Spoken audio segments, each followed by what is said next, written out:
Welcome back to Sara Gonzales Unfiltered. Oh boy, this weekend. Whew. Unless you're living under a rock, I'm sure you saw that there were these No Kings protests popping up all over the place as all of these leftist lunatics decided we're going to take to the streets just to show everyone how retarded they are. And by the way, it was this weird trend where there were a bunch of like old white boomers. And one of my favorite aspects as we go through some of these was seeing all of the old white boomers that like had actual walkers and like scooters and they were just sitting on their walkers. Very low energy, very low energy. If you're going to go out to the streets and you're going to protest something, you should stand up. If you can't stand up, you don't have the passion to at least stand up and hold your dumb sign. You probably should just go home and, I don't know, hit the oxygen tank, I guess. And so I want to go through some of these, but before I do, you may be asking, were these totally organic? Were these just completely organic events that just all of these super passionate people decided to all gather on one day all across the country? Well, they were, of course, funded and organized by... You're not going to believe this, except you are if you're paying attention to anything that's going on. George Soros. Yes, it was the Soros Foundation that was helping fund the anti-Trump No Kings protests nationwide. In total, there it is, the Open Society Foundations have awarded $7.61 million in grants to the group behind the No Kings protest.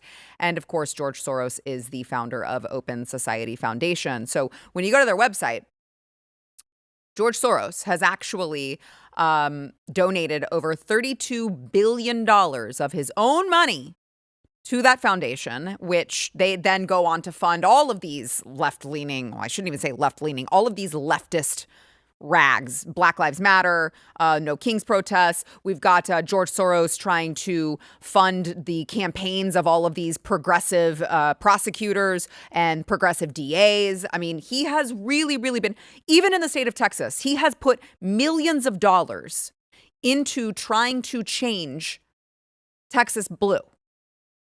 And he's very tricky with how he does it. Would you have ever thought that we needed to be careful of DAs like Letitia James and Alvin Bragg and some of these, all over the country?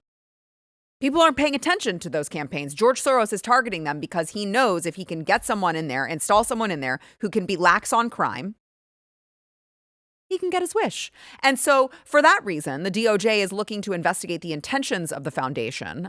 You have a headline here: the DOJ official pushes U.S. attorneys to probe Soros Foundation. And J.D. Vance actually this was like right after Charlie died, I believe. And he said that they were going to go after the NGO networks that foments, facilitates, and engages in violence. Wait a second. So are you telling me those random piles of bricks didn't just happen to be around all of these? You're telling me this was all coordinated? Gosh. I sure would have never guessed that. So President Trump was asked about these No Kings protests and, George Soros being behind it. Here's how he responded. I think it's a joke. I looked at the people. They're not representative of this country. And I looked at all the brand new signs I guess it was paid for by Soros and other radical left lunatics. It looks like it was. We're checking it out. The demonstrations were very small, very ineffective. And the people were whacked out. When you look at those people, those are not representative of the people of our country. Mr. President, besides San Francisco... By the way, I'm not a king. I'm not a king. I work my ass off to make our country great. That's all it is. I'm not a king at all. I'm not a king. Sometimes you know what, never mind. But when you look at what President Trump said, which is absolutely correct, by the way, he's absolutely correct that these people are completely whacked out. They also are not representative of the country. I know if you go to nokings.org, they list that there were like 7 million people took part in all of these protests across the country. Well, I actually saw, according to all of the law enforcement intel, that it was probably closer to 3 million. Now, 3 million might sound like a lot to you until you consider how many people are in this country. And you realize this is actually it is still a very small minority of people. This is the good news of the day. So before I show you all of these whacked out people, as President Trump calls them. Before I show you all of these whacked out people, just know there is a bright light in all of this. And that is that though it may seem like a lot of people because it was all happening at the same time, on the same day across the country, they still are not representative of the average American. So that's the good news here, okay? Now, I want to go through some of these. This is Chicago, where a woman was caught she was like gesturing. This is like the new leftist retard rhetoric, is to be like, haha, Charlie Kirk got shot in the neck. Haha, I'm gonna point to my neck because I think it's funny that your guy was assassinated in broad daylight. Haha.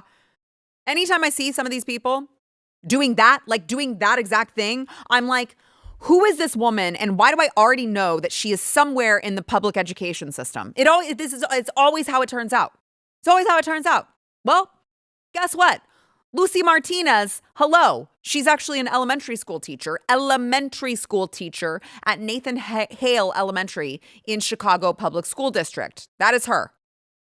Oh my God, can I tell you guys, I love Control Room. I love that we did not blur out her email address. In case you're wondering where to send her an email and tell her whether or not you think that she should be teaching children, you can email her. It's right there, lmartinez22@cps.edu. Maybe she should hear from you. Let her know. Because I get it. Freedom of speech. I know you are allowed to protest. You are allowed to go in the streets and you are allowed to act like a leftist lunatic. You are allowed to do that in this country and the government can't stop you. However, whether or not you should be teaching elementary school children, if that is your character, is another story entirely. Now, apparently, the school has heard from you so much, you guys out there. The school has heard from us so much that they deactivated their entire X account. They deleted their website and they still have not released a statement. So, by the way, if you'd like to go ahead and, I don't know, send an email to the school as well, you should do that. We should know. Chicago schools, Chicago parents should know whether or not that school district thinks that that woman with that type of character mocking an innocent man being assassinated has the temperament to teach elementary school students. Now, here's another sign over the weekend. It says, which one heals faster, Trump's ear or Erica's heart? Now, I get it. It's like, they're getting shot. Which one heals faster? But I give that one, I think I give that one a D. It's like, it's just, you can barely see it. They didn't even write with a thick Sharpie. It looks like a thin Sharpie. There's no color to it. This is very, very low energy, low effort. Try harder next time. So there was another one. Now this one, It was listen, the effort was there. However, the problem is that there was a protester who said he wanted to shoot Stephen Miller and held a sign that said, would you like to kill Nazis with me? Who are you going to kill? Nazis. Who do you define as a Nazi? What do you mean? It's pretty... In this context, who's a Nazi? Stephen Miller's a Nazi. So you're going to kill Stephen Miller? If I had the chance, yeah, I I would. I would kill Stephen Miller. I don't know if that's something I'd say on camera, bro. If I had the chance, yeah, I would. It is so wild that we are living in a time where Jewish people can just be called Nazis.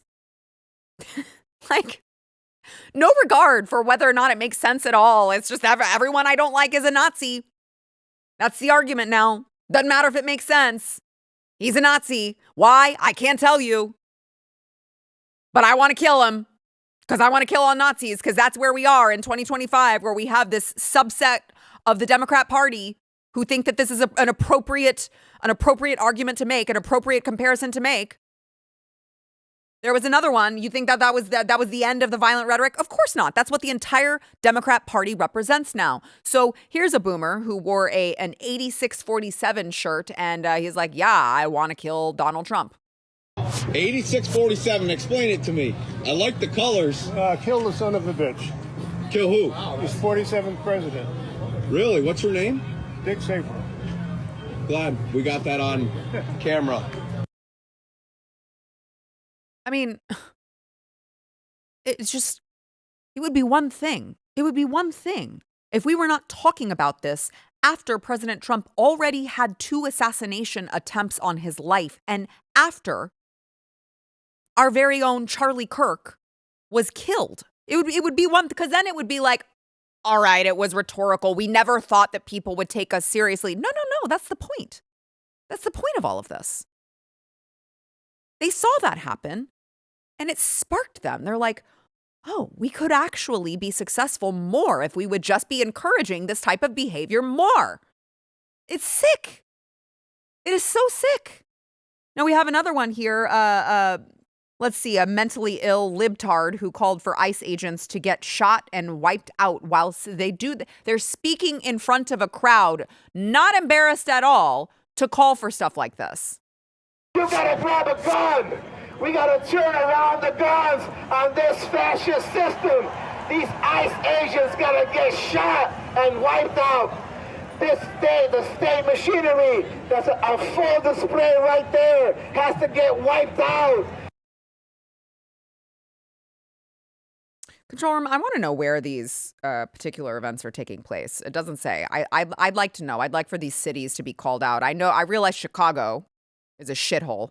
I'd like to know some of these others. And then we've got another one here wishing that President Trump would get shot once again. Is that for Trump? Gotcha. Reference to Hitler in the bunker, and ends all is ended and he shoots himself. So you're saying you're hoping that happens to Trump? Yeah, this is the way this is going. He's a Nazi. It's going to end up all alone in this little White House. So I'm just saying, let's go to when he shoots himself in the bunker. Our public education system at work. Now, before we end all this, I would like to say, so they weren't all violent. Some of them were just retarded. And I think that what they did was they let out the old people's homes and also the mentally retarded homes. And they were like, you guys just let's just put everyone out here so it looks like we have large numbers, because I am about to show you in Seattle. Are you okay, Seattle? Are you all right? Because you guys have grown-ass adults dressing up not as ICE agents, as lice agents, rolling on the United States Constitution.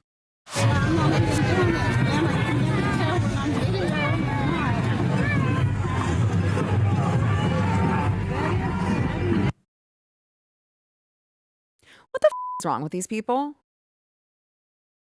Like, again, I'm the one who just said at the beginning of this segment that this is a very small percentage of people. But like, I watched this and I'm like, we have a real mental health crisis in this country. I can't think of any circumstance where I would be like, you know what I'm going to do on a Saturday during college football season? I'm going to dress up like a lice bug and go roll around in the dirt and pretend like it's doing something. Like what? They're on all fours. I'm sorry, they're on their backs with all fours. This was a lice bug that has been turned upside down? Is he a turtle? Does that happen when lice get turned upside down? We need to look that up, guys. I don't even know. I don't even understand what's going on. Man, Donald Trump, bro, when he sees that, it's over for him, dude. It is over for him. When he sees you laying on your back on the ground, pretending to be dressed up like an insect, it is f***ing over for him. He's not even going to know what to do with that. Great job. And so when you look at how nuts these people are, there is another thing that stands out to me, okay? When we talk about this No King's Day, obviously we already have a No King's Day. It's July 4th. Join us. It's literally, guess what? The best part is that you get the day off of work already. It's a federal holiday. None of y'all have to work on that day. You can celebrate with the rest of us. It's the OG No King's Day. But when you look at who actually wants a king, it was the left that was not that long ago that wanted Obama to be king. This is a 2012 article written by CNN. Liberals want Obama to be a king, not a president. Oh my gosh. Color me shocked. Oh my gosh. You mean that the same party that rigs primaries and skips them, remember? Removed Biden through a coup and crowned Kamala the Democrat nominee without ever receiving a single vote? You mean to tell me the same party who tried to have President Trump removed from the ballot? You mean to tell me the same party who attempted to arrest him and throw him in prison rather than facing him at the ballot box? You mean to tell me the same party who forced lockdowns? Who closed schools during COVID, who decided that you needed to take an experimental jab before you were allowed to feed your families? That's the party. That's the party who's saying, no kings, we hate tyranny. We hate tyranny. We love democracy. Shut the up, dude. You're not fooling any of us. We are not going to be fooled by this stupid rhetoric anymore. You've overplayed your hand. If you like this clip and you want to see the full episode, click here. And if you want to subscribe to the channel, come on, you know you do. Click here.